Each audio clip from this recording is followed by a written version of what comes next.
સંતરામપુરની બચપન play સ્કૂલે દેશભક્તિભર્યા કાર્યક્રમો સાથે 77મો પ્રજાસત્તાક દિવસ ઉજવાયો। સંતરામપુર સ્થિત બચપન પ્લે સ્કૂલે સોમવારે ભારતના 77મા પ્રજાસત્તાક દિવસની ઉજવણી ભારે ઉત્સાહ અને દેશભક્તિના ભાવ સાથે કરી હતી। આ કાર્યક્રમમાં વિદ્યાર્થી, વાલીઓ અને શાળાના સ્ટાફે ભાગ લઈ ભારતીય બંધારણના મૂલ્યોને ઉજાગર કર્યા હતા। શાળાનું પરિસર તિરંગાના રંગોથી શણગારવામાં આવ્યું। કાર્યક્રમની શરૂઆત ધ્વજારોહણ રાષ્ટ્રગીત સાથે થઈ, જેમાં સૌએ એકતા, લોકશાહી, સમાનતાના આદર્શોને શ્રદ્ધાંજલિ અર્પણ કરી। વિદ્યાર્થીઓમાં પ્રજાસત્તાક દિવસના મહત્વ અંગે જાગૃતિ લાવવા માટે વાર્તા કથન સત્રનું આયોજન કરવામાં આવ્યું હતું।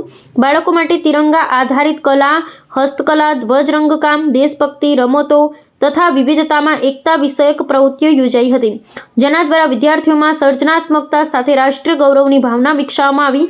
આ પ્રસંગે નાગરિક જવાબદારી, સ્વચ્છતા, રાષ્ટ્રીય પ્રતીકો પ્રત્યે આદર અને સામાજિક સંવાદિતાને પ્રોત્સાહન આપતી જાગૃતિ પ્રવૃત્તિઓ પણ હાથ ધરવામાં આવી હતી। વાલીઓની સક્રિય ભાગીદારીને કારણે કાર્યક્રમ વધુ સામૂહિક અને ઉત્સવસભર બન્યો હતો। શાળાના ડિરેક્ટર એડવોકેટ ભાવેશ રાણાએ જણાવ્યું હતું કે આવી ઉજવણી બાળકોમાં બાળપણથી જ બંધારણીય મૂલ્યો, નાગરિક જવાબદારીઓનું બીજ રોપે છે।